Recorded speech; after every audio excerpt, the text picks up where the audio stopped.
Si può considerare una puntata di transizione la migliore di un'intera serie? Beh, secondo me sì. Dopotutto, esiste un episodio filler da 10 su 10 in un'altra serie dove la protagonista è una mosca.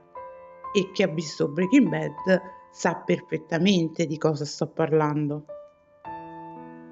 La 2x06 di The Last of Us, intitolata Il prezzo, The Price in originale, è proprio questo.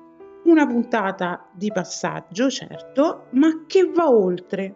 Scava nei segreti, nelle emozioni, nei ricordi e tira fuori risposte e lacrime a fiumi. È stata scritta da Haley Gross, Craig Mazin e Neil Druckmann, che stavolta si mette anche dietro la macchina da presa. E fidatevi, la sua mano si sente tutta, fin nel profondo dell'anima. Perché questa è prima di tutto la storia del rapporto tra Joel ed Ellie. Una linea temporale emotiva che inizia con Ellie che compie 15 anni e prosegue compleanno dopo compleanno fino all'ultimo capodanno di Joel e al suo ultimo giorno di vita. Sarà il ritorno di Pedro o sarà il ritorno della coppia Pedro-Bella con quella chimica che ormai è talmente potente da farli sembrare davvero padre e figlia? Sta di fatto che questo è un episodio da 57 minuti che sembrano 15 e quando arrivi alla fine sei lì con il cuore a pezzi, circondata da fazzoletti, a fissare lo schermo con lo sguardo svuotato. E non importa se fuori c'è il sole, perché quella pioggia che cade nella scena finale, te la senti addosso, te la senti dentro. Il prologo dell'episodio ci porta molto indietro nel tempo. Siamo ad Austin nel 1983, un flashback very back che serve sostanzialmente a farci conoscere meglio Joel e a capire il perché di certe sue scelte. Lo vediamo adolescente insieme a Tommy. I due sono nei guai dopo che Joel ha istigato una rissa per vendicare il fratello derubato della sua preziosissima marijuana. Joel promette a Tommy che lo proteggerà dal padre violento, un momento tosto che getta le basi per tutto quello che verrà dopo. E proprio quando Tommy si rifugia in camera, ecco che arriva lui, Javier Miller. Sorpresa, è interpretato da Tony Dalton, che rientra a casa dopo aver sistemato i suoi affari da trafficante. No, aspetta, quello è Better Call Saul. Oppure forse è tornato da una nottata passata a difendere New York con le sue insuperabili doti da spadaccino. Ah no, quella è la Marvel. Qui fa il poliziotto, giusto, qui è un poliziotto, ci siamo. A parte l'effetto cameo da multiverso impazzito, Dalton funziona. È abbastanza somigliante a Pedro Pascal, ma davvero applausi al casting, anche i due giovani attori che interpretano Joel e Tommy sono perfetti. E non sarà l'ultimo colpo di genio in fase di casting, ve lo anticipo. Ma Dalton ha anche quella faccia perfettamente ambigua che serve per reggere un discorso, diciamo, disfunzionale sul perché alza le mani sui figli. La sua logica è questa. Sì, vi metto le mani addosso, ma mio padre era peggio. Ok, io chiamo i servizi sociali. Scherzi a parte, il punto è un altro. Per quanto malato e contorto, il discorso ha una sua logica. Javier sa di essere diventato violento perché è cresciuto con un padre violento e se ne vergogna, ma si è posto un limite, un confine che dice di non aver mai superato. E la frase che resta impressa è: spero che quando avrai dei figli tuoi sarai più bravo di me.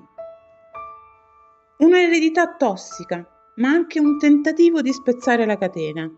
E guarda caso è esattamente questa la ferita che in Joel condiziona certi comportamenti spietati per tutta l'Apocalisse. Parte la sigla e subito ci arriva la prima bella sorpresa. Pedro Pascal appare nei crediti! Danza della gioia sulle note della sigla. Ma non è tutto! Tra le figure che si delineano tra i cordyceps, alla fine ci sono di nuovo due sagome. Ok, abbiamo capito. La puntata sarà tutto un viaggio nei flashback. E ci va benissimo così.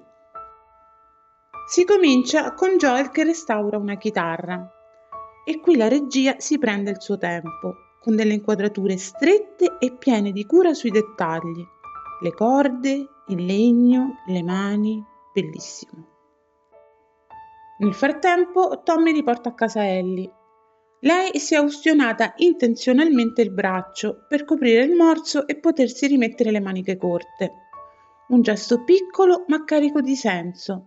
Ellie vuole ricominciare, vuole tornare a essere una ragazza normale.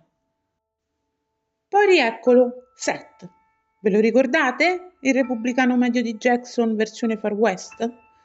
Qui lo vediamo mentre Joel gli ordina una torta in cambio di una busta di Lego. E per un attimo ho sperato che fossero per Seth. Cioè, sarebbe stato un plot twist meraviglioso. Lo avrei rivalutato tantissimo. Invece no, pare siano per i nipotini. Peccato. Comunque, grazie a questo scambio di battute, capiamo quando siamo. Sono passati 2 mesi dall'arrivo a Jackson di Joel ed Ellie, e quindi anche dalla strage delle luci a Salt Lake.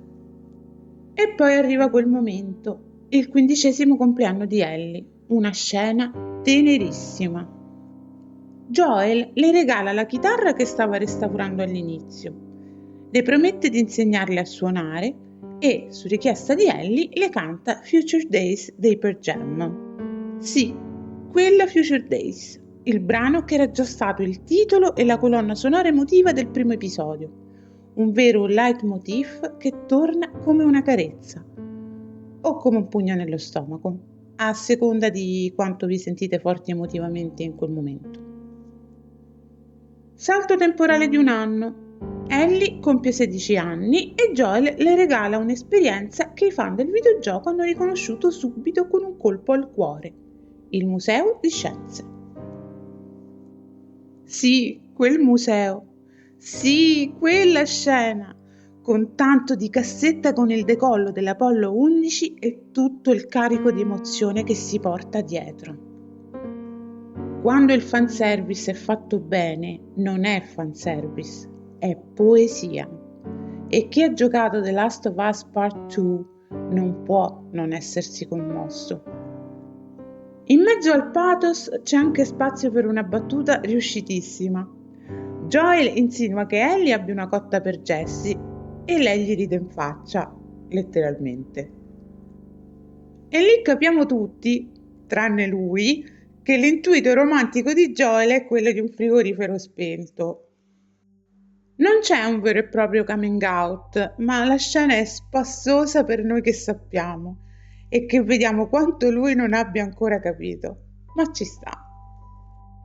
Poi si salta ancora avanti. 17° compleanno e qui cambia tutto. Joel è sempre più questo papà devoto con la figlia al centro del mondo, ma all'improvviso scopre che quella figlia sta crescendo e gli sfugge. E da genitore, o anche solo da spettatore sensibile, è una scena che ti si insinua in quel punto preciso tra la nostalgia e la rassegnazione. E tu non sai se ridere o piangere quando lui la guarda e dice: tutte le cazzate dell'adolescenza insieme? Droga, Joel, su, è solo erba. Tatuaggi e stavi sperimentando con le ragazze? La sta rimproverando perché l'ha sorpresa in intimità con Cat, la capopattuglia vista nella 2x01. E qui Ellie non fa giri di parole, non era un esperimento.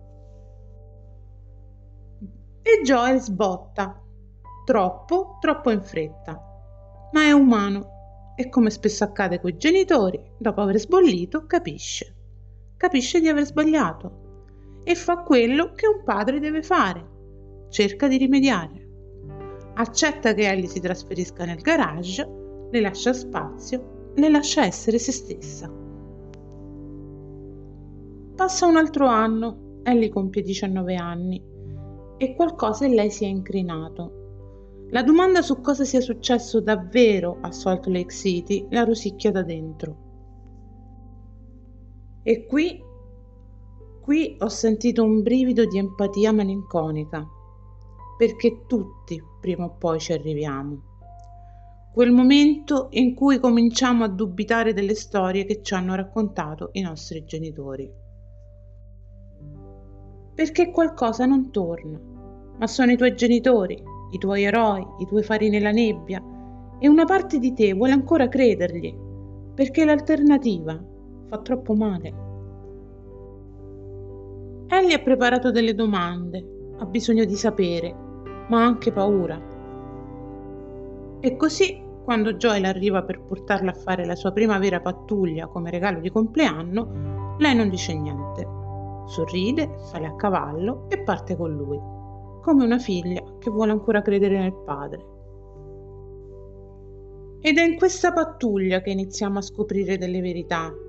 2 domande lasciate in sospeso trovano risposta. Una me l'aspettavo, l'altra mi ha spiazzato.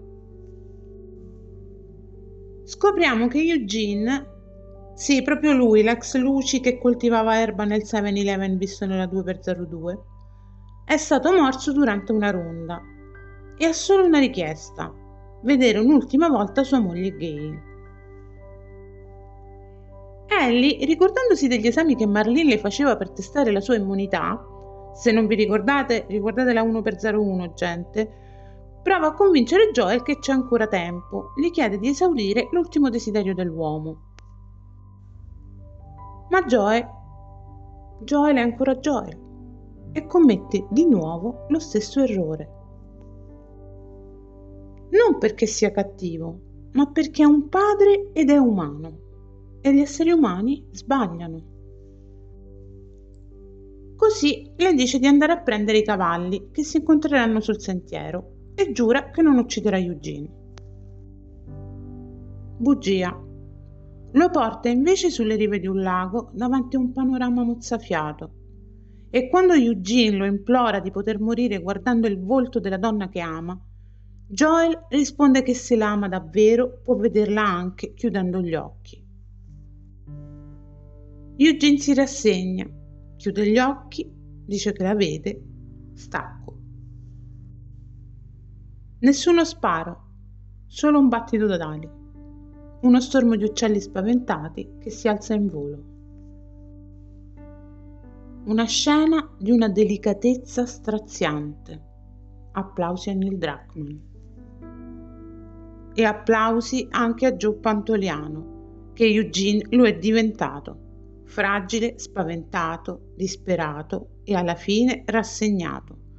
Un caratterista che non sbaglia mai un colpo, uno dei migliori in circolazione.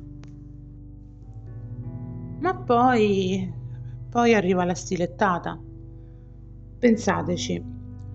Joel ha negato a Eugene il diritto di vedere la persona che amava prima di morire. E lui, Joel? Lui morirà guardando il volto di Ellie. Ci penserà? Si pentirà? Probabilmente sì. Crack. Ellie scopre tutto. Capisce finalmente che Joel le ha mentito. Non solo a Salt Lake, ma anche stavolta, anche su Eugene. E quando Joel racconta a Gail che il marito è stato coraggioso e si è suicidato, Ellie esplode. Dice tutto, dice che Eugene era terrorizzato, che Joel gli aveva promesso che avrebbe potuto vedere Gail e poi lo ha ucciso, ingannando entrambi. E qui non solo capiamo perché Gail odi tanto Joel, ma che il punto di rottura è avvenuto qui. Non era Salt Lake, era questo, era Eugene. E io c'ero cascata. Pensavo che Ellie odiasse Joel per Salt Lake. E invece era per Eugene, per quella promessa non mantenuta, per quella bugia in più che ha fatto traboccare il vaso. E niente, signori, questo è scrivere con il bisturi. Chapeau.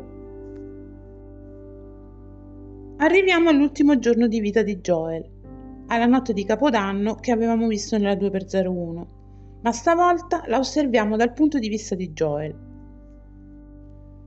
Qui arrivano 2 coltellate al cuore in rapida sequenza. Tommy che dice al fratello: ci vediamo il prossimo anno. Sarà l'ultima cosa che gli dirà e l'ultima volta che lo vedrà. Zack, coltellata numero 1. E Maria che dice al cognato che zio Brontolone è parte della famiglia e che è felice che si siano rifugiati a Jackson. Zack, coltellata numero 2. Già provati da questa scena, scopriamo che quella famosa notte Ellie non se n'è andata dopo aver visto Joel sul portico, ma è tornata indietro e si è finalmente confrontata con lui. E in questa scena, ragazzi, sfido chiunque ad essere riuscito a trattenere le lacrime. Le performance di Pedro Pascal e Bella Ramsey toccano l'apice della serie. Ellie chiede la verità a Joel su quanto accaduto a Salt Lake, ponendogli gelidamente, in un groviglio di delusione e rabbia trattenuta, le domande che si era preparata. E Joel non ce la fa a rispondere, si limita ad annuire e negare con la testa, con il volto deformato dalle lacrime e dall'emozione. Ragazzi, ci rendiamo conto? I film e le serie tendono a essere più didascalici e non lo dico in senso negativo, è solo per semplificare la narrazione. Perciò in una scena come questa probabilmente il personaggio avrebbe risposto a monosillabi tra le lacrime. Ma qui no, perché nella realtà è così che funziona. Non ce la fai a parlare, puoi solo fare sì o no con la testa. Qui siamo oltre il credibile, qui è tutto così fottutamente reale. E per questo dobbiamo solo ringraziare l'enorme talento di Pedro Pascal, un talento da lasciare senza fiato. Gesù, date un Emmy a quest'uomo! Joel ammette in lacrime di aver ucciso le luci per salvare la vita di Ellie, impedendo loro di trovare una cura. Ellie, infuriata, afferma di averle egoisticamente tolto lo scopo della sua vita. Ma Joel dice che se tornasse indietro lo farebbe di nuovo, perché le vuole bene. Infine, le dice che spera che lei possa fare di meglio con i suoi figli. E il cerchio aperto con il prologo dell'episodio si chiude. Lei afferma di non credere di poterlo perdonare, ma è disposta a provarci. La scena del portico è estremamente fedele al videogioco, ma questa per me è stata ancora più emozionante. Capiamo quindi perché la mattina successiva, nella 2x02, Ellie ci tenesse tanto ad andare in pattuglia con Joel e che ciò che aveva detto a Jessie era vero. Lei e Joel si erano chiariti, il loro rapporto era un casino, ma ci stavano provando. Non era un bluff, così come non lo era quel "lo so" a Nora, quando quest'ultima le racconta cosa ha fatto Joel al Salt Lake. Ma ormai ci ho fatto caso, Ellie non mente mai, al contrario di Joel. Torniamo nel 2029. Sotto una pioggia battente vediamo Ellie camminare verso il teatro e noi, con un nodo in gola, la seguiamo in silenzio. Fine episodio. Con questo episodio mi sento ufficialmente di chiedere scusa a Ellie per tutte le volte che ho pensato fosse troppo allegra o troppo serena.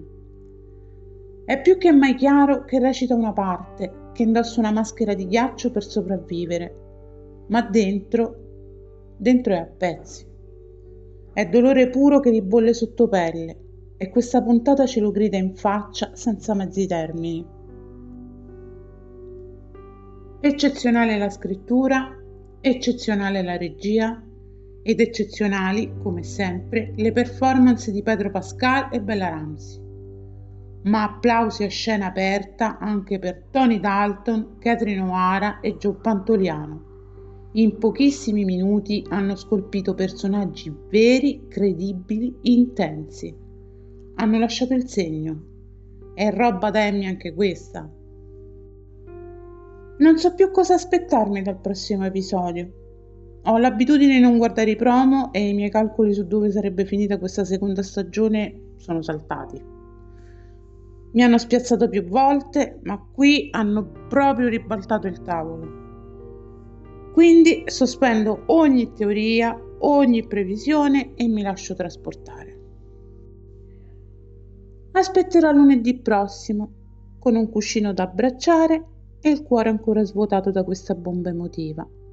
In silenzio, come si aspetta una tempesta che sa già che non risparmierà nessuno. Perché ci sono storie che non si seguono per cercare risposte, ma per imparare a convivere con le ferite che lasciano.